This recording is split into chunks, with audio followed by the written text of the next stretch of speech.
Thank you for joining us today for part one of our two-part series as we take a look at the mental health challenges of being a residential versus commuter student. If you're listening for the first time, welcome. My name is Tiffani. I'm a licensed mental health counselor, and I'm joined here by Kirk. Hello, Kirk Fasshauer, Director of Crisis Services at Peace River Center, and a licensed clinical social worker. So Kirk and I are friends, but we're also both counselor and social worker, and we love to get together and talk about mental health topics and also ways that we can support our community by reducing stigma. So today we are talking about the very specific stressors related to living on campus versus commuting during the early adulthood years of college life. Right.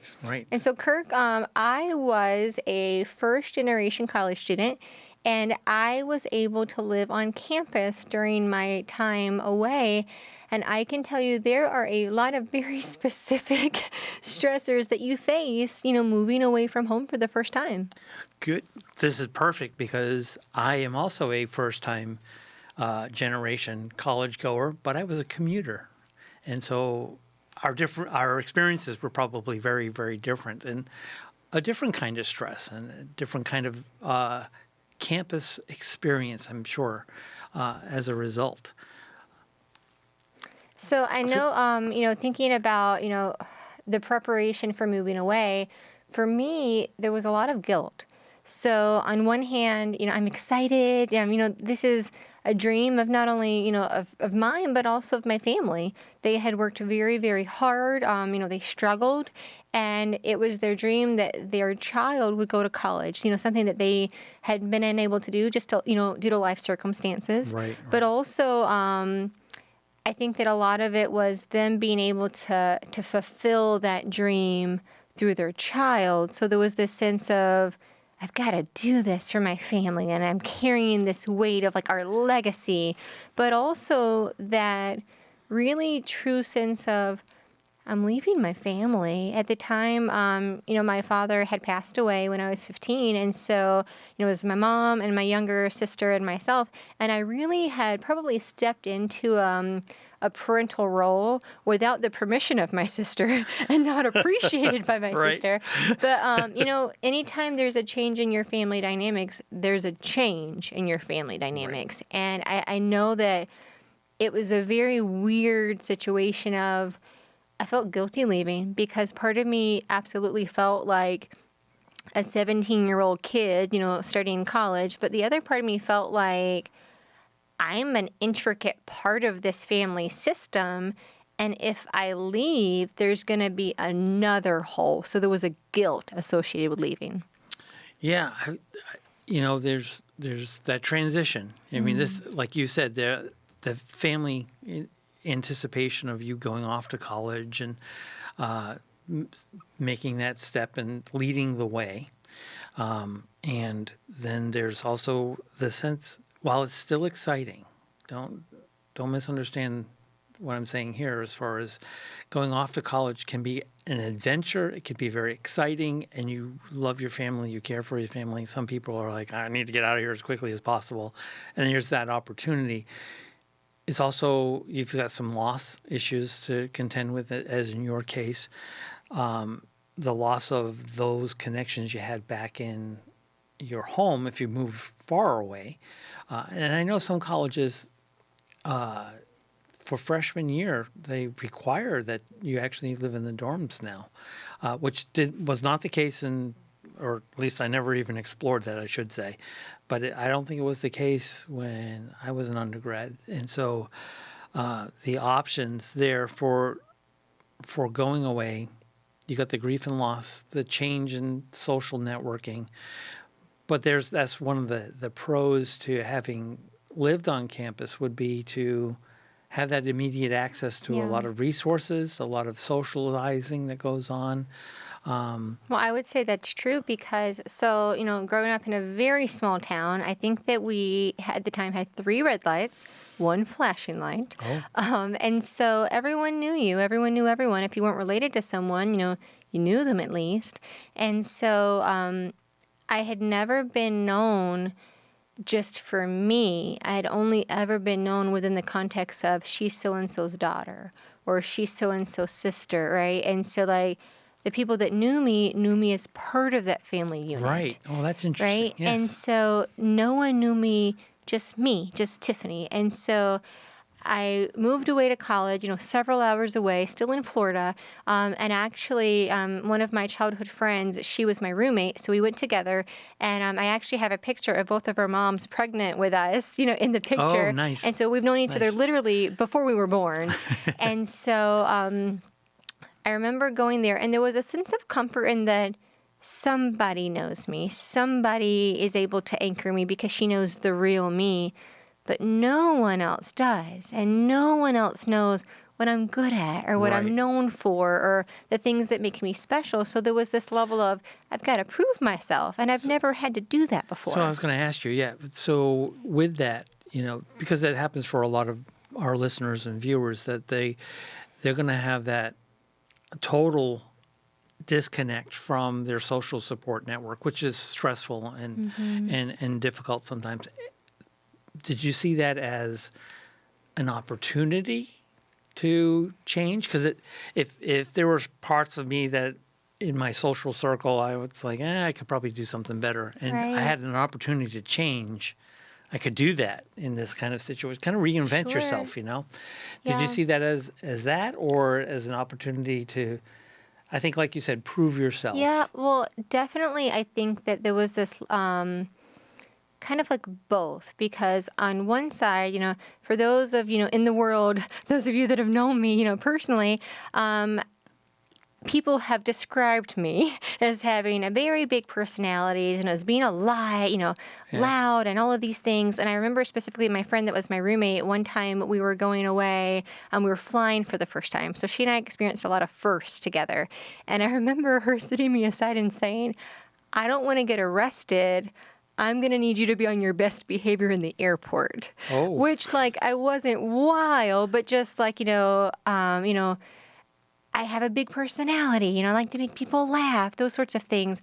And I always felt that maybe it was too big for the people around me, right? So I felt this need to be more contained because it was too much for the people that knew me. And looking back, it wasn't. I was just Yeah. an extrovert, if you will, surrounded by people who were not. And the really exciting thing was whenever I got to college, I had this moment of, oh, there are people like me that feel comfortable being funny and silly and, in drama classes or, whatever. Wow, okay. And it made me feel like there's not something wrong with me. I just have had a very small world experience, and now my world is opening up a little bit. So it's a little bit bigger. Okay. And so that was really nice that I felt like I had permission to be me without disappointing anybody that knew me. Right? Right. But then I also had really the best of both worlds because I had that roommate who had known me my whole life. And so if I was feeling this is a lot, or if I was feeling alone or that nobody really knew me because no one really did, I had her to kind of anchor me. So that was really a nice experience. I will say, though, there was still this sense of disconnection because so she would go home every month, every other weekend it felt like she would drive home. And I didn't really have the desire to do that. And I think wow. it's Okay. because that sense of autonomy that came with separating, it gave me permission to be a kid. It gave me permission to not be the other grown-up in the family system. Mm-hmm. And it made me realize, well, maybe that wasn't so healthy. And maybe it wasn't my role to be the other parent or to be the other grown-up in the family. And no one had asked me to do that, right? I'd taken that on myself. But it made me feel like, okay, I can just be a 17-year-old person. And there was a lot of, responsible freedom that came into that. And I felt a weight lifted off my shoulder because I didn't feel like it was my responsibility now to be responsible for my family. But I found that I would avoid going home because whenever I would go home, I would get pulled back into that old dynamic and no one was asking me to. Right. But I found myself doing it. Okay. Cool. So it was hard to separate Tiffani, the freshman in college, from Tiffani, the daughter, Tiffani, the child, because when our environments change, we change. Right. And then when we go back to an old environment, we tend to acclimate. We go back to right? the role we had before. And that's a weird place to be. Yeah. So for you, I know, you did commute. And so like for me, I found myself almost like a boomerang, really figuring out, well, who am I really? Because there's a version of me, and both the versions were okay. They were appropriate, but there was a version of me at school because I'm learning, how do I live on my own? How do I make these decisions? How do I be responsible for myself as an adult? And then very quickly moving to, oh, I'm still a kid. I'm Right, still someone's child. I still have to follow their rules. And so it really did feel for quite some time like, well, gosh, where's the middle ground? And also, like, when I go home, does my parent see me as an adult who can make her own decisions? Because I am basically managing, my life as an adult at college. Or does she still see me as a child with a curfew and all these other things associated with, the being house a rules, kid? right? Yeah. So for you as a commuter, gosh, you didn't have that quite separation. Right. What was it like? Well, that, in some ways, I think it helped in some ways. One, it helped in the financial realm. You're able to save some money in the sense that I had to travel back and forth and didn't have the expense of the dorm life. I didn't have to, spend extra money for meals and things like this. I'd go home to home cooked meals as opposed to, whatever was in the cafeteria or whatever it was I picked up. Lots of ramen. Yeah, I was going to say, the ramen experience, So for me, I was going back into that element, that support system of family and friends. The commuting back and forth was in some ways helpful in that sense, frustrating in that I had to commute back and forth to school. I've got to deal with traffic in the morning before I start my first class, and so I had to make sure when I signed up for classes, what's the time frame? Nobody wants to start off their first set of classes at 8:30 in the morning, or even earlier, depending on how the schedule worked.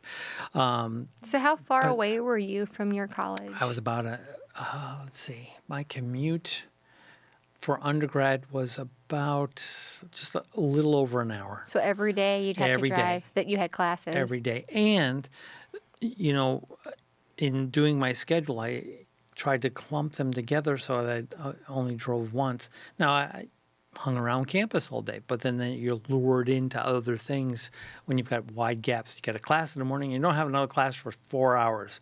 So what do I do during that 4 hours? Do I drive home? Do I stay on campus? I usually stayed on campus. I did some studies or did some other things, hung out at the student center, things like that, and got my social experience that way, as opposed, and hearing about other things and other things happening. But then I'm like, well, I got to drive home. So do you feel like you kind of felt left out of the social experience to a degree because you could never fully commit to it?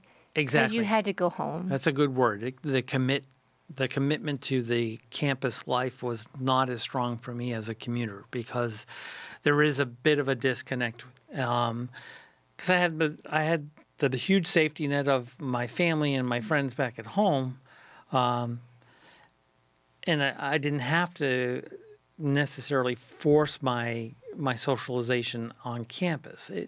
The socialization I had was much more of the time that I spent at the student center and connecting with people there, having shared classes, but anything outside of that, such as activities that go on at night for those that live there. I mean, there were some activities that my class ends. If my last class for the day was early afternoon, most events don't happen until like after 6 or something. So okay, do I hang out or do I go home?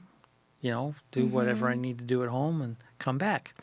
So the answer to that was sometimes yes. I stayed at home. Sometimes went home. Sometimes I commuted back to the event I wanted to see. Other times I stayed on campus and hung out. I think it's interesting that your socialization kind of came from like being in the student centers or places like that, because I'm thinking through to my experience, and I didn't go to the student center. If I was in class, I was in class or the cafeteria, or if I was done with class, I would go to my dorm room. You know what I mean? Right. I wasn't just like kind of lording around, for a lack of a better word. And so what I find is that I didn't have as many just like random, friendships that would develop. They were really out of convenience or situational. So, we became good friends with our dorm mates. Or, if we had a study group, or if I was a part of a club, but it was a very intentional, really out of convenience of you are the people that I'm around. Yeah. And so whereas like, you went to the student center because like number one, like you weren't at home, so you couldn't go to your dorm room. But number two, like you went to a place of socialization to intentionally have interaction with your peers. Right. And I Right. lived on campus, and I did not. Really? I went Okay. to my dorm room because, I was tired, or I needed to do homework, or I needed to prepare for my next class. And so I think that's so interesting. So even though I was on campus, I wonder if maybe you might have had more during the day experiences socializing, because during the day, I was back and forth from my dorm. If I had a break, I'd go and sleep, or I'd go, do my homework. A lot of my socialization came in the evenings, right? Came at 6 o'clock, or when they would have the student events. Now, I will say that, being on campus and not knowing anyone but my roommate, and a lot of people come to campus and they don't know anyone at all. Right. Right. I feel that I jumped right in to a lot of student activities because I wanted to find what I liked. I wanted to find, well, what am I even going to enjoy doing in this season? Because your interests change over time. And Exactly. so even in high school, I had been very involved with, campus events or teams, sports, things like that. And so I wanted to find out, well, who am I in this season? And so I was very involved. I was an RA for a handful of years. And so I really did try to stay active in student culture. But that's so interesting because I absolutely went to my dorm room during the day. That is funny. That's right. And you're right. The student center, the library, those were the two key places I went to. The library because I'm just a book nerd and love to read. So the quiet place was nice. The student center had the coffee shop. So, that's where I gravitated to the most, and like that kind of environment even before coffee shops really became a big thing. And, go have coffee with somebody that I met in class and, hey, let's talk about the class and talk about similar interests that we may have had. And then they'd have other friends that they've met, they've come in and joined. So we had a little group that we would hang around together and talk about different things and different lifestyles too, which was kind of interesting.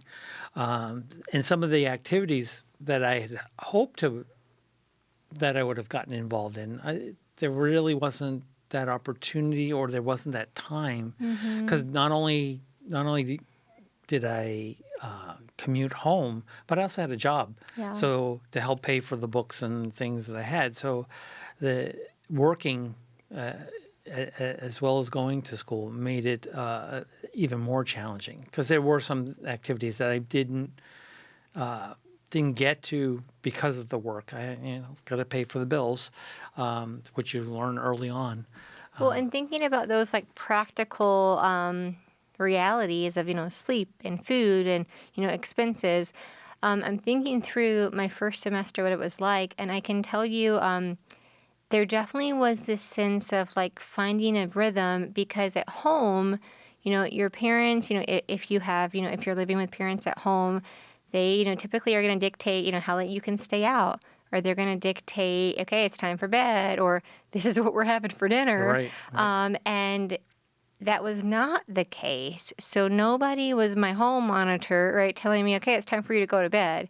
Nobody was my home monitor telling me, all right, the night's over. Or even like in the cafeteria, making sure that I ate a balanced meal, which like might sound silly, but a lot of freshmen struggle with their weight the first semester. They joke, the campus that I went to, it was a joke that they would say, oh, the freshman 15, because it's very stressful starting campus, but also when you have kind of the permission to eat whatever you want and no one's like fixing you a balanced meal, right? And so myself included, we all went straight to the burger and fries line, every night, it seemed like, and, unlimited soda, because usually, you have to pay for soda. Well, it was included in the meal plan. And so my family didn't buy a lot of that. You had water, milk, and sweet tea in our house. Okay. That's what you had. Like, we didn't buy soda. And so a lot of us really had no balance the first semester because a lot of stress eating, but also eating what tasted good, not eating what was healthy for us to eat. Necessarily, right. Yeah, with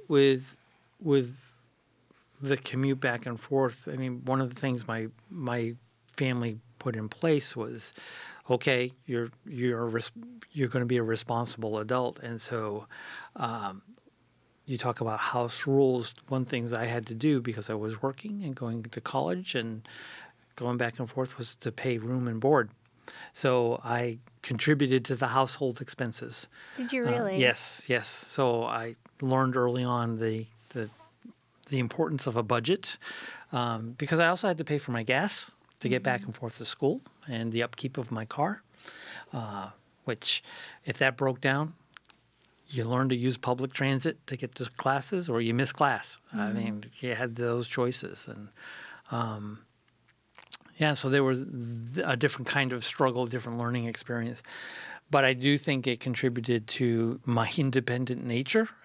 I'm one that's like independent. And I also do take some risks and explore. So I think that helped contribute to some of that. And it prepared me for,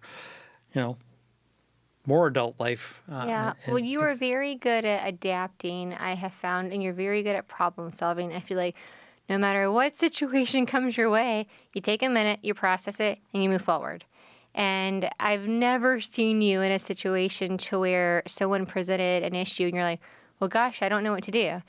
You assess the situation and you do the next best thing.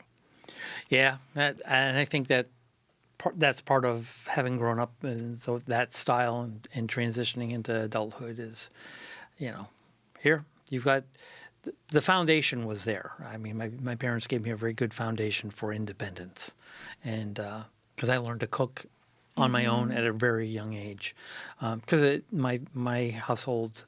My parents both had to work, so I was what's referred to as a latchkey kid. So after school, I'd come home and I'd unlock the door, and thus the name latchkey, and go in the house and do my studies. And my brothers and sisters would come home from school, and we'd be there alone for several hours until my parents came home from work. And that's how we lived.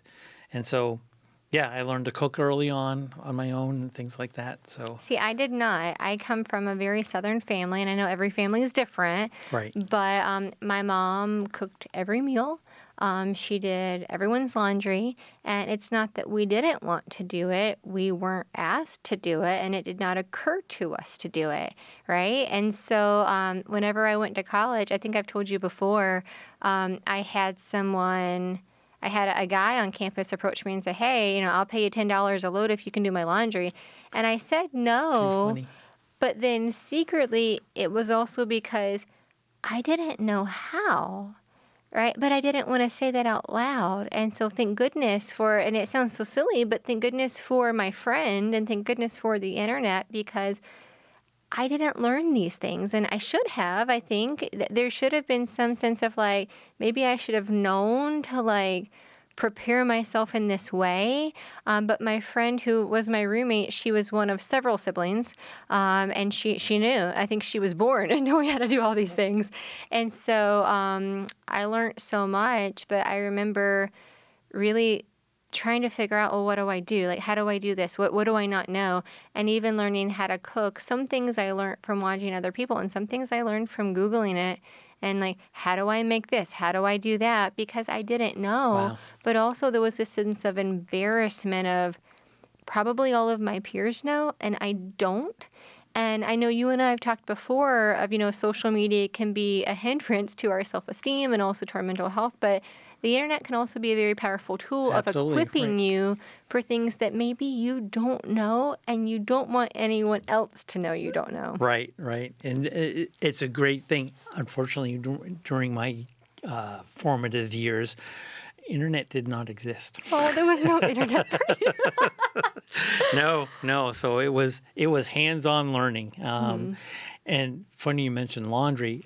In our house, our apartment, because we lived in an apartment, and the washing machine was a giant tub on wheels that you had to roll out of the corner and put by the kitchen sink. So it was quite a production.